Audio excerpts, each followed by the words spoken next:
শনি পুজোর জন্য 500 টাকা চাঁদা না দেওয়াকে কেন্দ্র করে এক পৌরকর্মীকে রাস্তায় ফেলে মারধরের অভিযোগ উঠল। ঘটনায় গুরুতর অবস্থায় ইসলামপুর মহকুমা হাসপাতালে চিকিৎসাধীন রয়েছেন ইসলামপুর পৌরসভার কর্মী সনাতন বৈদ্য। ঘটনাকে কেন্দ্র করে এলাকায় ব্যাপক চাঞ্চল্য ছড়িয়েছে।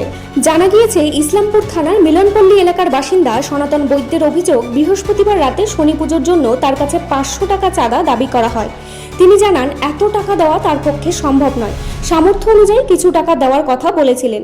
অভিযোগ, এর জেরে শুক্রবার সকালে কাজে যাওয়ার সময় বাস রোড এলাকায় বিপ্লব দাস, সুনীল রায়, সমর রায় সহ কয়েকজন তাকে আটক করে বেধড়ক মারধর করেন।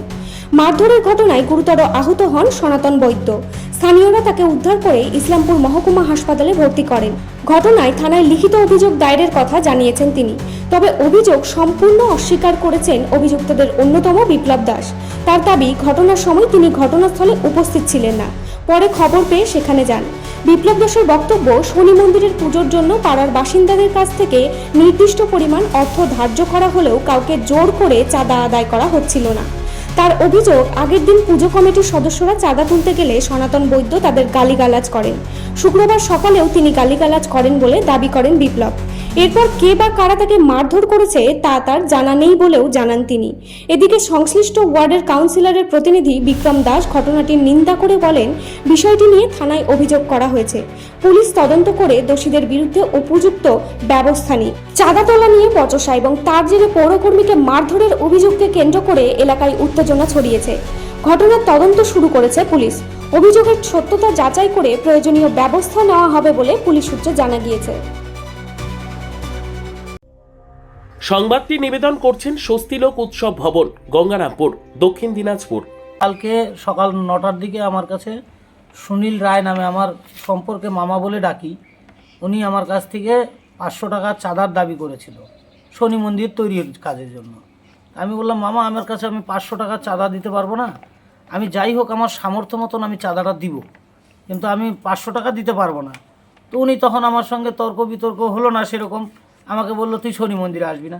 আমি বললাম, তাহলে তুমি তোমার পঞ্চায়েতে চলে যাও, আমি পৌরসভায় থাকবো, ব্যাস এতটুকুই হয়েছে। আজকে ওর ছেলে আমার সঙ্গে কথা বলছিল যে দাদা কি হয়েছে। আমি বললাম, এরকমই কথা হয়েছে যে তোর বাবা আমাকে বলছে আসবি না শনি মন্দিরে। আমি বলছি যে তুমি তো পঞ্চায়েতের লোক, তুমি পঞ্চায়েতে চলে যাও, তুমি কেন পৌরসভায় এসে বলছো। এইটুকুই আমার সঙ্গে কথা হয়েছে। বলা মাত্রই শুরু করে দিল সমর আর বিপ্লব, এই যে ডলফিন হোটেলের যে মালিক বিপ্লব, এক্স মেম্বার আছে ওর বাবা, এখনও টিএমসির মেম্বার। ও বলে আমি বিজেপি করি, তুই যা করার আমাকে করে নে। মারার পরে আমি বলছি আমি থানায় যাচ্ছি, তো আমাকে বলে তুই যা পারিস করে নে, আমি বিজেপি করি, আমাকে কে কি করে আমি দেখে নেব। সর্বোত্তম সুযোগ সুবিধে রয়েছে আতিথেয়তায়।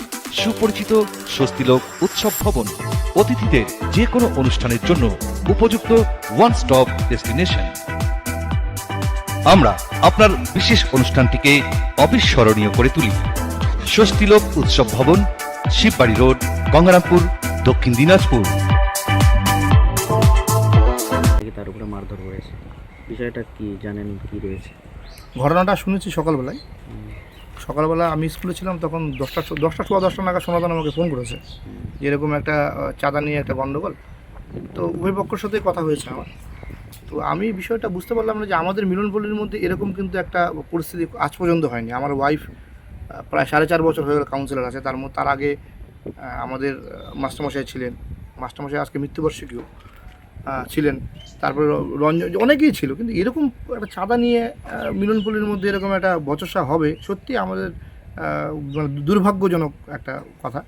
তো আমি যতটা শুনেছি, সনাতন মারফত যেটা বলেছে, তো সনাতন যেটা বললো যে গতকাল তো সুনীল রায় যে কাকা আছে, সুনীল কাকাও মন্দিরের সঙ্গে যুক্ত। আমাদের এখানে পৌরসভা পঞ্চায়েত বলে কিছু নেই, আমরা সবাই মিলেমিশে।